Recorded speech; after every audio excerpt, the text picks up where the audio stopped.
आज रसायन विज्ञान के नए चैप्टर इलेक्ट्रोकेमिस्ट्री के बारे में हम लोग पढ़ेंगे। इसके पहले वाले वीडियो में आप लोगों ने इलेक्ट्रोकेमिस्ट्री के कुछ पॉइंट्स को आप लोगों ने पढ़ लिया था, जैसे वैद्युत अपघट्य के विलयनों का चालकत्व क्या होता है, विशिष्ट प्रतिरोध क्या होता है, विशिष्ट चालकता क्या होती है, मोलर चालकता क्या होती है। इन सारे टॉपिक्स के बारे में आप लोगों ने पढ़ लिया था। अब आज के टॉपिक्स के अंतर्गत हम लोग पढ़ेंगे फैराडेज का नियम, ठीक है। और फैराडे के नियम के पहले आपको जो बताया गया था इसके पहले वाले वीडियो में कोलराउस का नियम, ठीक है, उसकी चर्चा एक बार हम यहाँ पे थोड़ी सी कर दे रहे हैं। कोलराउस का नियम एक बार आप लोग फिर से समझ लो, ठीक है।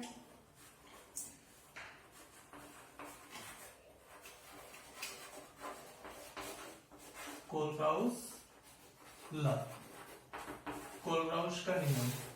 कोलराउस का जो नियम है वो वैद्युत अपघट्य के विलयनों से संबंधित ये नियम आता है कि किसी विलयन की जो मोलर चालकता होती है, ठीक है, अगर किसी विलयन की तनुता अनंत कर दी जाए तो अनंत तनुता पर किसी विलयन की जो मोलर चालकता होती है उसको प्रदर्शित किया जाता है अपोजिट लैम्डा यम के द्वारा, ठीक है।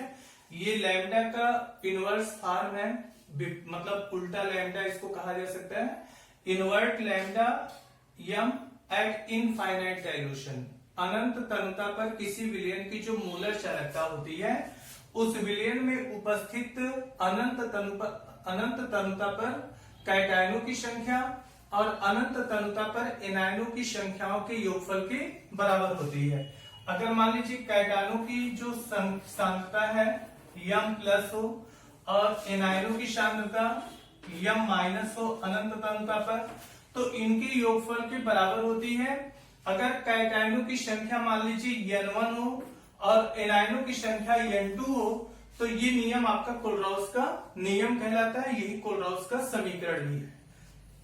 मतलब किसी वैद्युत अपघट्य के विलयन की अनंत तनुता पर मोलर चालकता, ठीक है, उस विलयन में उपस्थित कैटायनों की अनंत तनुता पर मोलर चालकता और एनायनों की अनंत तनुता पर मोलर चालकताओं के योगफल के बराबर होता है। तो जैसे मान लीजिए अगर हमारा वैद्युत अपघट्य का विलयन है सोडियम क्लोराइड का, तो ये विलयन में Na प्लस और Cl माइनस के रूप में वियोजित होता है, ठीक है। तो कैटायनों की संख्या यहाँ 1 है, एनायन की भी संख्या 1 है, तो N1 की वैल्यू क्या हो जाएगी 1 और N2 की भी वैल्यू क्या हो जाएगी 1।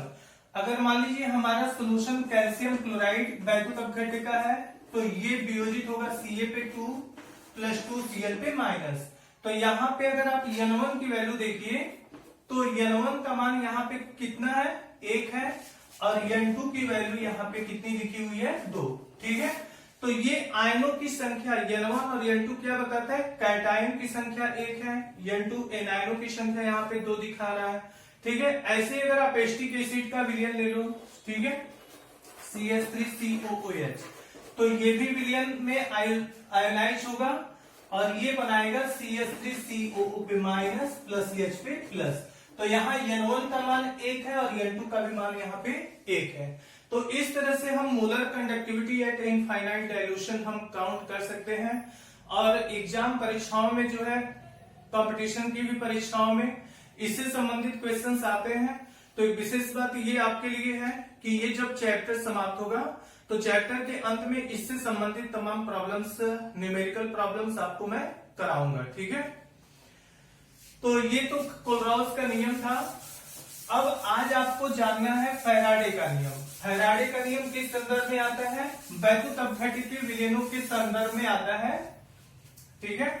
वैद्युत अपघट्य के विलयन में जब वैद्युत धारा प्रवाहित की जाती है तो इलेक्ट्रोडों पर पदार्थ की मात्राएं डिपॉजिट होती हैं, एकत्र होने लगती हैं। तो वैद्युत धारा के प्रभाव से इलेक्ट्रोडों पर एकत्रित होने वाले पदार्थ की मात्राओं के संबंध में इंग्लिश वैज्ञानिक माइकल फैराडे ने 1835 ईस्वी में एक नियम प्रस्तुत किया जिसे फैराडे के वैद्युत अपघटन संबंधी नियम कहा जाता है। इसके अंतर्गत 2 नियम दिए गए। पहला नियम ये है कि अगर किसी वैद्युत अपघट्य के विलयन में, ठीक है, अगर किसी वैद्युत अपघटकीय विलयन में विद्युत धारा प्रवाहित की जाए तो इलेक्ट्रोडों पर एकत्रित होने वाले पदार्थ की मात्रा उसमें प्रवाहित किए गए वैद्युत की मात्रा के समानुपाती होगा। ठीक है, जैसे मान लीजिए एक ये वैद्युत अपघटिका विलयन है, ठीक है, इसमें दो इलेक्ट्रोड लगे हुए हैं, एक एनोड है दूसरा कैथोड है, और जब इसे वैद्युत स्रोत द्वारा जुड़कर वैद्युत विसर्जन कराते हैं तो एनोड पर कुछ पदार्थ एकत्रित होंगे, कैथोड पर कुछ पदार्थ एकत्रित होंगे। जरूरी ये नहीं है कि पदार्थ एकत्रित ही हो, ये भी हो सकता है कि कैथोड से कुछ पदार्थ बाहर मुक्त होते हो या फिर एनोड से बाहर मुक्त हो कुछ पदार्थ मुक्त हो रहे हो। तो एकत्रित भी हो सकते हैं और मुक्त भी हो सकते हैं, दोनों घटनाएं हो सकती हैं। तो जितनी पदार्थ की मात्रा इलेक्ट्रोडों पर एकत्रित होती है वो मात्रा यदि W ग्राम हो, ठीक है, तो ये W ग्राम इसमें प्रवाहित हुए आवेश की मात्रा के समानुपाती होगा। तो अगर प्रवाहित आवेश की मात्रा Q हो तो W समानुपाती क्या हो जाएगा, Q हो जाएगा। यही फैराडे का प्रथम नियम कहलाता है। या फिर हम इसको लिख सकते हैं W, इस समानुपाती वाले चिन्ह को हटाएंगे, कांस्टेंट Z से गुणा करेंगे तो हो जाएगा ZQ। Z क्या है, Z को कहते हैं वैद्युत रासायनिक तुल्यांक, ठीक है, इलेक्ट्रोकेमिकल इक्विवेलेंट। मतलब Z आपका जो होता है वो इलेक्ट्रो केमिकल इक्विवेलेंट वैद्युत रासायनिक तुल्यांक कहलाता है। अब यहां Q आवेश की मात्रा है, तो आप जानते हैं कि Q बराबर क्या होता है, IT होता है। तो ये IT वैल्यू यहां पे रखो तो W बराबर हो जाएगा ZIT, ठीक है। अब यहां से अगर I बराबर 1 एम्पियर मान लीजिए, 1 एम्पियर, और T बराबर मान लीजिए 1 सेकेंड, ठीक है, तो W बराबर क्या हो जाएगा, ZK हो जाएगा, ठीक है, क्योंकि 1 गुणे 1 का मान 1 ही आएगा। तो यहां से आप Z की भी परिभाषा बता सकते हैं कि किसी भी वैद्युत अपघटकीय विलयन का वैद्युत रासायनिक तुल्यांक Z पदार्थ की उस मात्रा के बराबर होता है जो उस विलयन में 1 एम्पियर की धारा 1 सेकेंड तक प्रवाहित करने पर इलेक्ट्रोडों पर जमा होती है, ठीक है। किसी वैद्युत अपघटकीय विलयन का वैद्युत रासायनिक तुल्यांक पदार्थ की उस मात्रा के बराबर होता है जो उस विलयन में 1 एम्पियर की धारा 1 सेकेंड तक प्रवाहित करने पर इलेक्ट्रोडों पर जमा होती है, एकत्रित होती है, ठीक है। अब यहां पे एक बात ध्यान दीजिएगा, W बराबर Z या W बराबर ZIT, ये आपका जो समीकरण है यही समीकरण फैराडे का इक्वेशन माना जाता है। अब यहां से Z जो है, मतलब एक कॉन्सेप्ट ये कहता है कि अगर हम किसी वैद्युत अपघटकीय विलयन में इलेक्ट्रोडों पर अगर निक्षेपित होने वाली पदार्थ की मात्रा 1 ग्राम हो, ठीक है, तो 1 ग्राम पदार्थ को निक्षेपित कराने के लिए कितना कूलाम आवेश हमें प्रवाहित करना होगा। तो किसी वैद्युत अपघटकीय विलयन में इलेक्ट्रोडों पर 1 ग्राम पदार्थ को डिपॉजिट कराने के लिए 96,485 कूलाम आवेश प्रवाहित किया जाता है, ठीक है। मतलब इलेक्ट्रोड पर 1 ग्राम पदार्थ निक्षेपित कराने के लिए, डिपॉजिट कराने के लिए कितना कूलाम आवेश प्रवाहित करना होगा, 96,485 कूलाम आवेश प्रवाहित करना पड़ता है। तो इसका मतलब ये हुआ कि हम यहां पे Z बराबर क्या लिख सकते हैं, Z बराबर E बटे 96,485, ठीक है, ग्राम प्रति कूलाम, ठीक है।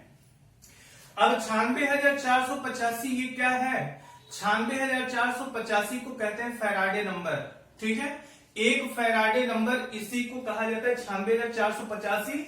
96,485 ये लगभग बराबर माना जाएगा 96,500 के, ठीक है। इतनी बड़े, चूंकि ये बड़ा डिजिट है तो बड़ा डिजिट जब भी आप न्यूमेरिकल सॉल्व करते हैं तो कभी कभी दिमाग से भूल जाता है, तो इसके जगह पे हम 96,500 भी लिख सकते हैं, जिसे 1 फैराडे भी कहा जाता है, फैराडे कांस्टेंट या 1 फैराडे कहा जाता है। तो 1 फैराडे बराबर क्या होगा, 96,500 कूलाम, ठीक है, तो जेड की ये वैल्यू उठा के इसमें रख दीजिए, तो डब्ल्यू बराबर आपका हो जाएगा ई अपान 96,500 into I T.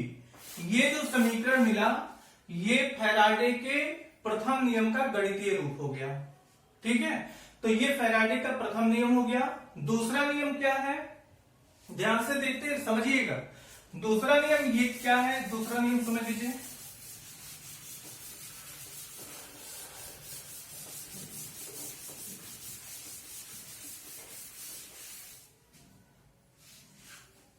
Second law, Faraday का द्वितीय नियम। तो इसमें ये कहा जाता है कि जैसे ऐसे समझ लो, ऐसे हमने तीन अलग अलग, जैसे मान लीजिए ये सिल्वर नाइट्रेट है का विलयन है, इसमें जो कांच का एक बीकर ए है जिसमें सिल्वर नाइट्रेट का हमने विलयन ले लिया। ये जो आपका बीकर है इसमें हमने ले लिया कॉपर सल्फेट का विलयन, और ये तीसरा बीकर है जिसमें हमने ले लिया सल्फ्यूरिक एसिड का विलयन। और इन तीनों में धातु के दो इलेक्ट्रोड लगे हुए हैं। ठीक है, एक एनोड का काम कर रहा है, दूसरा कैथोड। एक एनोड, ये कैथोड, ये एनोड और ये कैथोड का। तो इसको ऐसे इससे आप जोड़ दीजिए, इसको फिर आप इससे जोड़ दीजिए, और इसके द्वारा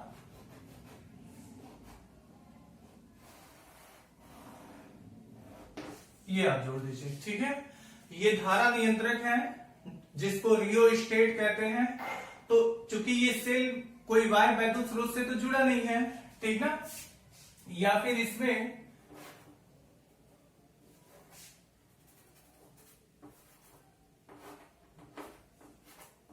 एक बैटरी लगा दीजिए, और ये हो गया आपका रियोस्टेट। रियोस्टेट जो होता है वो डीसी का कार्य करता है। एक बैटरी यहां पे लगाई गई है, बैटरी का ये धन ध्रुव है और ये ऋण ध्रुव है, इसको धारा नियंत्रक कहते हैं। तो डीसी परिपथ में धारा की प्रबलता को कम करने के लिए यहां पे धारा नियंत्रक को यूज किया गया है। फिलहाल ये तीनों सेलें श्रेणी क्रम में जुड़ी हुई हैं एक दूसरे से। ठीक है, नियम ध्यान से समझिएगा। दूसरा नियम ये कहता है, अगर दो भिन्न भिन्न प्रकार के वैद्युत अपघट्य के विलयन परस्पर श्रेणी क्रम में जुड़े हों, ठीक है, दो भी हो सकते हैं, दो से ज्यादा भी हो सकते हैं, और उनमें हम वैद्युत धारा की समान मात्रा को प्रवाहित करें, वैद्युत आवेश की समान मात्रा को अगर इन सेलों में प्रवाहित किया जाए तो इनके इलेक्ट्रोडों पर निक्षेपित होने वाले पदार्थ की मात्रा उनके तुल्यांकी भारों के समानुपाती होगा। ठीक है, मतलब अगर ये पहले सेल के इलेक्ट्रोडों पर एकत्रित होने वाले पदार्थ की मात्राएं W1 और W2 हो, तो W1 बटे W2 ये किसके बराबर होगा, इस पर एकत्रित हुआ पदार्थ W1 का जो तुल्यांकी भार होगा E1, और W2 का तुल्यांकी भार E2 के बराबर होगा। बात समझ में आया?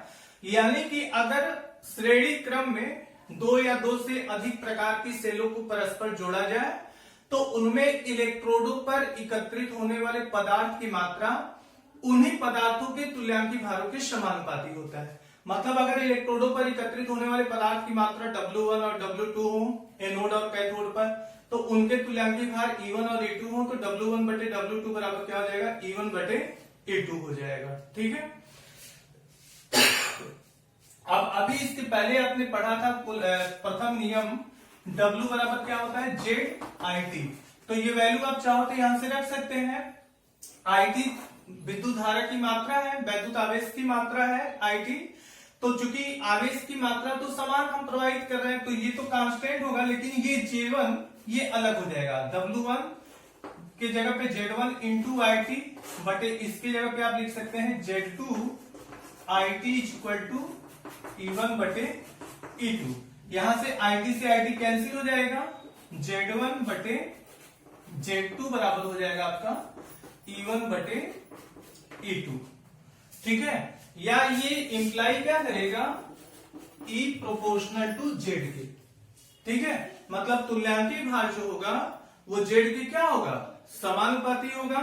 और यही समानुपाती वाले चिन्ह को आप हटाएंगे तो E बराबर F इंटू जेड। ठीक है, अब ये एफ क्या है, इसी को कहते हैं फैराडे कांस्टेंट। एफ को क्या बोलते हैं, फैराडे कांस्टेंट। और इसी फैराडे कांस्टेंट का मान होता है 96,500 कूलम। ठीक है,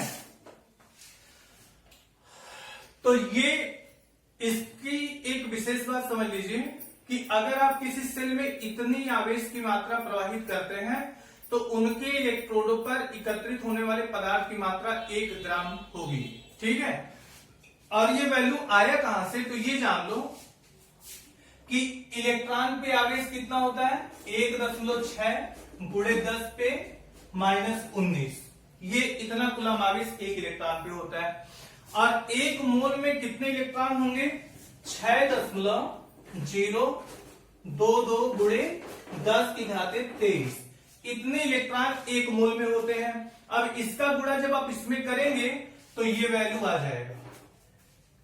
ठीक है, तो यही फैराडे कांस्टेंट होता है। और ये फैराडे कांस्टेंट का मान 96,500, जो ये बताता है कि अगर इतनी आवेश की मात्रा हम किसी सेल में 1 सेकेंड तक प्रवाहित करें तो इलेक्ट्रोडों पर निक्षेपित होने वाले पदार्थ की जो मात्रा है वो 1 ग्राम होगी। ठीक है, तो ये रहा फैराडे के वैद्युत अपघटन संबंधी 2 विशेष नियम। और काफी महत्वपूर्ण ये नियम है आपके बोर्ड परीक्षा के दृष्टिकोण से और कंपटीशन के जो परीक्षाएं होती हैं उसके दृष्टिकोण से ये दोनों नियम काफी महत्वपूर्ण था। इसको आप लोग नोट कर लीजिएगा।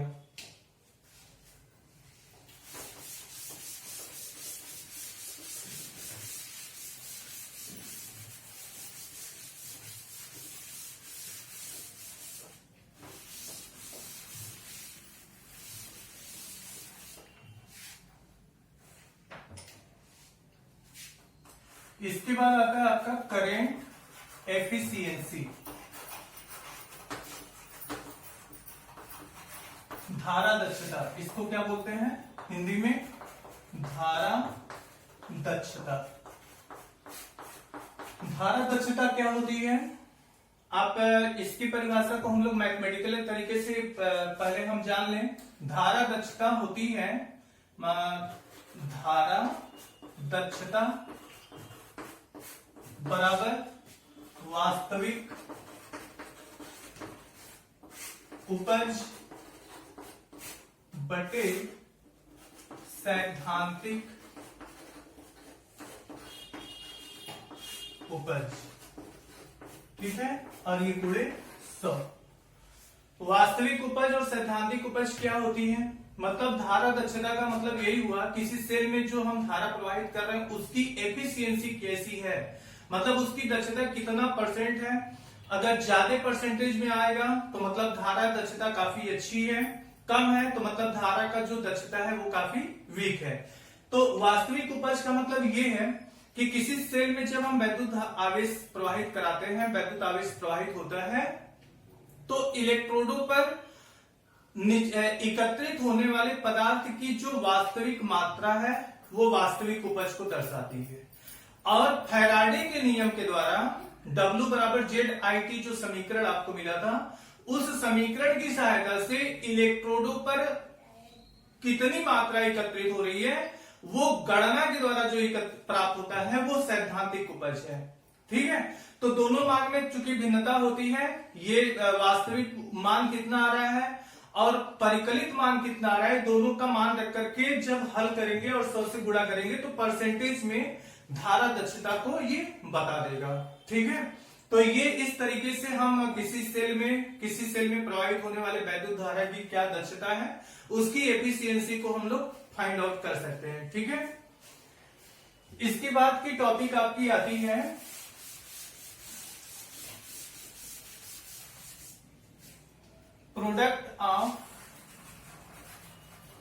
प्रोडक्ट्स ऑफ इलेक्ट्रोलिसिस, वैद्युत अपघटन के उत्पाद। मतलब अगर वैद्युत अपघटन की घटना होती है, वैद्युत अपघटन का प्रोसेस तो आपको मालूम ही है कि वैद्युत अपघटन के जलीय विलयन में जब हम वैद्युत धारा प्रवाहित कराते हैं तो वैद्युत अपघटन का एनायन और कैटायन में वियोजित हो जाना घटना वैद्युत अपघटन यानी इलेक्ट्रोलिसिस की कहलाती है। अब इलेक्ट्रोलिसिस की जब हम घटना कराते हैं तो कौन कौन से प्रोडक्ट्स हमें प्राप्त होते हैं, ये प्रोडक्ट्स हमको जानना है। तो एक एग्जांपल लेकर इसको हम समझ सकते हैं। जैसे हम ले लेते हैं सोडियम क्लोराइड का विलयन, जलीय विलयन, ठीक है, सोडियम क्लोराइड का जलीय विलयन। तो इसमें जब हम वैद्युत अपघटन की घटना कराएंगे तो बनेगा सोडियम आयन और क्लोराइड आयन। तो देखो दो विपरीत आयन बन रहे हैं। तो सोडियम आयन जो होता है ये कैथोड प्लेट यानी जो सेल का ऋण प्लेट है उस पर जाकर के इलेक्ट्रॉन ग्रहण करके सोडियम परमाणु में परिवर्तित हो जाता है और सोडियम परमाणु के रूप में कैथोड पर ये एकत्रित होने लगता है। जो क्लोराइड आयन है Cl पे माइनस, ठीक है, ये एनोड पर जाती है, विपरीत आवेशित इलेक्ट्रोड मतलब धन प्लेट पर, ठीक है, और धन प्लेट से जाके इलेक्ट्रॉन ग्रहण करके उदासीन क्लोरीन गैस के रूप में एनोड कक्ष से बाहर निकलती है, ठीक है। तो ये घटना एट कैथोड पे हो रही है, किस पे हो रही है, कैथोड पे, और ये एट एनोड। ये ऋण प्लेट पर घटना हो रही है और ये धन प्लेट पर घटना हो रही है। चूंकि इसमें इलेक्ट्रॉन ग्रहण हो रहा है तो घटना क्या हो जाएगी, रिडक्शन, अपचयन। और ये चूंकि सॉरी यहां पे क्लोराइड आयन जो है ये एनोड कक्ष पर जाकर चूंकि दो इलेक्ट्रॉन ये ग्रहण किया हुआ है तो दो इलेक्ट्रॉन ये त्यागेगा किस प्लेट पर, एनोड कक्ष पर 2e, ठीक है। तो ये चूंकि इलेक्ट्रॉन त्याग करके उदासीन क्लोरीन गैस के रूप में परिवर्तित हो रहा है और एनोड कक्ष से ये बाहर निकलेगा तो इलेक्ट्रॉन त्यागने की घटना चल रही, तो ये घटना हो जाएगी ऑक्सीडेशन की, ठीक है। तो ऑक्सीडाइजिंग फॉर्म और रिड्यूसिंग फॉर्म दो प्रकार के रूप जो है वैद्युत अपघट्य के विलयन में उपस्थित होते हैं। एनोड पर ऑक्सीडेशन की घटना होती है, ऑक्सीडेशन के फलस्वरूप जो एनायंस होते हैं वो उदासीन स्पीसीज के रूप में परिवर्तित होकर मुक्त होते हैं। जबकि कैथोड पर रिडक्शन की घटना होती है जहां पर जो कैटायंस हैं वो कैथोड पर जाकर उदासीन होकर के उस प्लेट से जुड़ जाते हैं और यही जो प्रोडक्ट्स इलेक्ट्रोडों पर मुक्त हो रहा है, एकत्रित हो रहा है, यही वैद्युत अपघटन के उत्पाद कहलाते हैं, मतलब प्रोडक्ट्स ऑफ इलेक्ट्रोलिसिस कहलाते हैं। तो इस तरह से आप अलग अलग साल्ट का करा करके वैद्युत अपघटन, इस तरह से आप प्रोडक्ट्स को जान सकते हैं कि एनोड पर कौन से प्रोडक्ट का कलेक्शन हो रहा है, कैथोड से कौन सा पदार्थ एकत्रित हो रहा है या कौन सा पदार्थ मुक्त हो रहा है। उन तरीके के पदार्थों का आप पता लगा सकते हैं इलेक्ट्रोलिसिस के प्रोसेस द्वारा, ठीक है। अब इसके बाद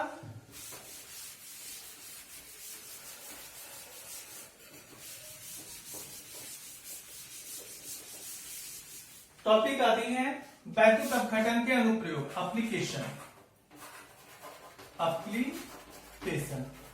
वैद्युत अपघटन के अनुप्रयोग क्या हो सकते हैं, उपयोग।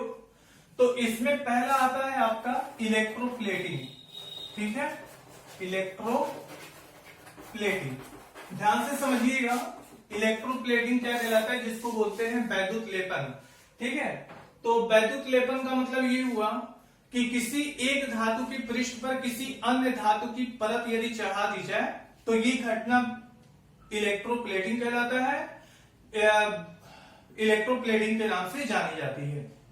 जैसे आप लोग कभी कभी देखे होंगे कि जो चांदी के आभूषण होते हैं उस पर गोल्ड का मतलब जो सोने का पानी होता है उसको चढ़ा दिया जाता है, या फिर लोहे को जंग लगने से बचाने के लिए उस पर अन्य पदार्थों की, अन्य धातुओं की परत लगा दी जाती है। तो ये किस प्रकार से होता है, ये कौन सी घटना के फलस्वरूप होता है, तो वो घटना होती है इलेक्ट्रोलिसिस की, वैद्युत अपघटन की।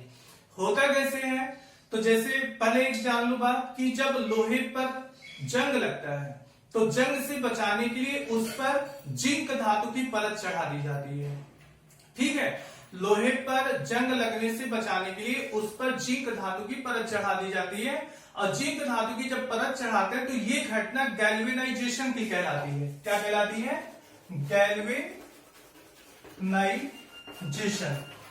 गैल्वेनाइजेशन में ये क्वेश्चन कंपटीशन में पूछा जाता है कि गैल्वेनाइजेशन में किस धातु की परत जो है लोहे के ऊपर चढ़ाई जाती है, तो दिमाग में रखिएगा जिंक धातु। ठीक है, जिंक धातु की परत आयरन के पृष्ठ पर चढ़ा करके हम उसके रस्टिंग की क्रिया को यानी जंग लगने से उसको हम बचा सकते हैं, संक्षारण से बचा सकते हैं। दूसरा है, जैसे मान लो अब धातुओं का लेपन है, जैसे मान लो सिल्वर धातु का लेपन हमें करना है। ठीक है, तो जिस धातु पे लेपन करना है उस धातु को, जैसे दूसरा इसमें आप मान लो पहला इलेक्ट्रोप्लेटिंग ऑफ सिल्वर, सिल्वर की इलेक्ट्रोप्लेटिंग हमें करानी है। कोई धातु है, उस धातु के ऊपर सिल्वर धातु की परत हमें चढ़ानी है।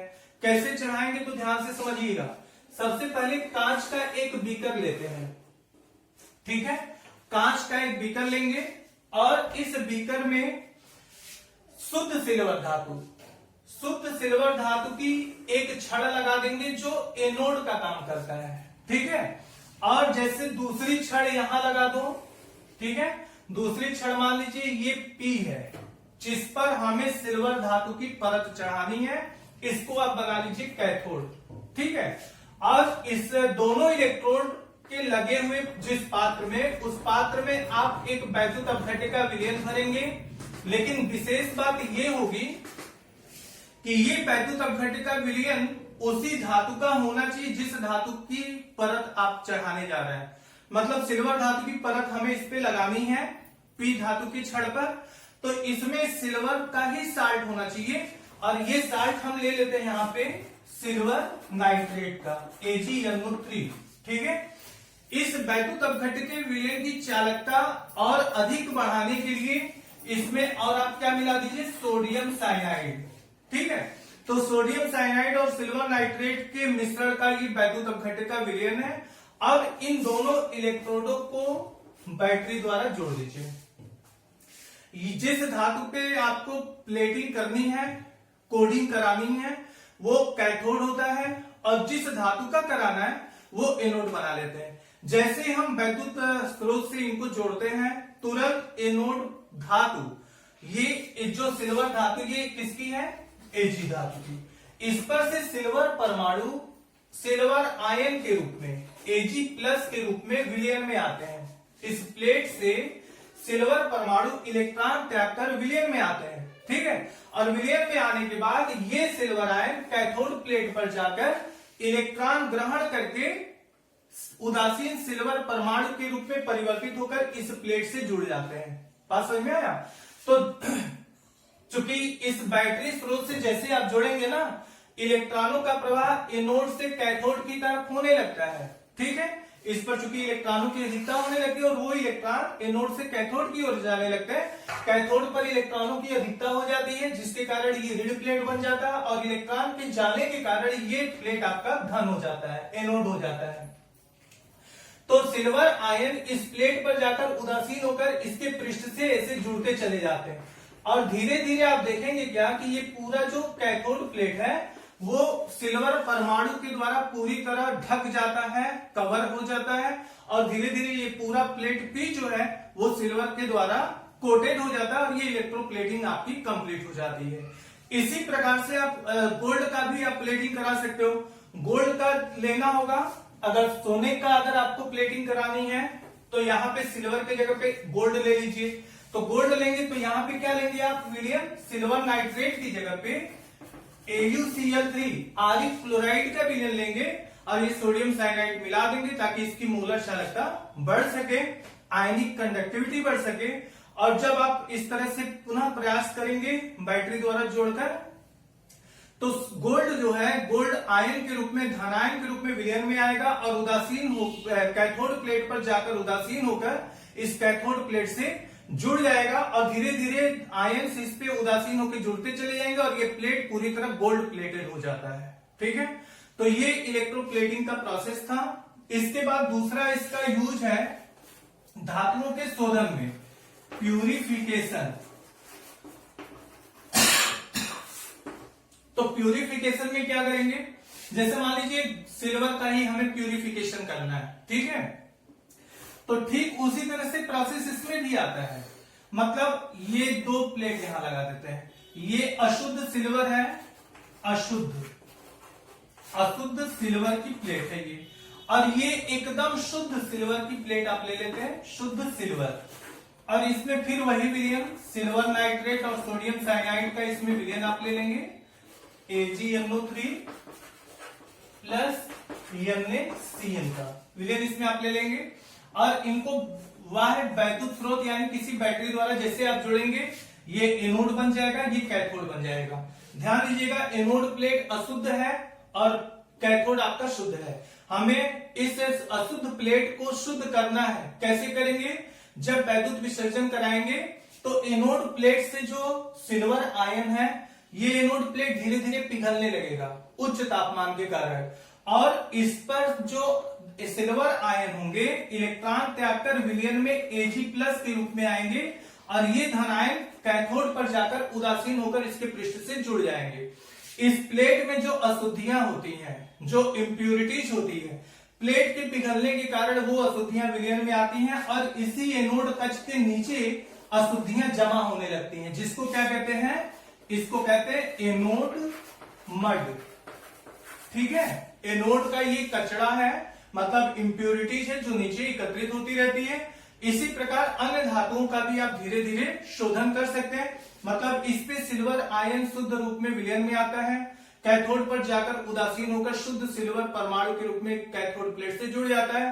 कुछ देर तक ये प्रक्रिया चलती रहती है, कुछ देर के बाद कैथोड प्लेट को हम बाहर निकाल लेते हैं और इस पर एकत्रित हुए शुद्ध सिल्वर को हम अलग कर लेते हैं। तो इस प्रकार हमारा धातुओं का शोधन हो सकता है। तो ये रहा इलेक्ट्रोकेमिस्ट्री के खास पॉइंट्स। अब इसके बाद हम लोग पढ़ेंगे इलेक्ट्रोकेमिकल सेल के बारे में। तो आज के लिए बस इतना ही, बाकी इसके आगे इलेक्ट्रोकेमिकल सेल के बारे में नेक्स्ट वीडियो में आपको बताया जाएगा। थैंक्स।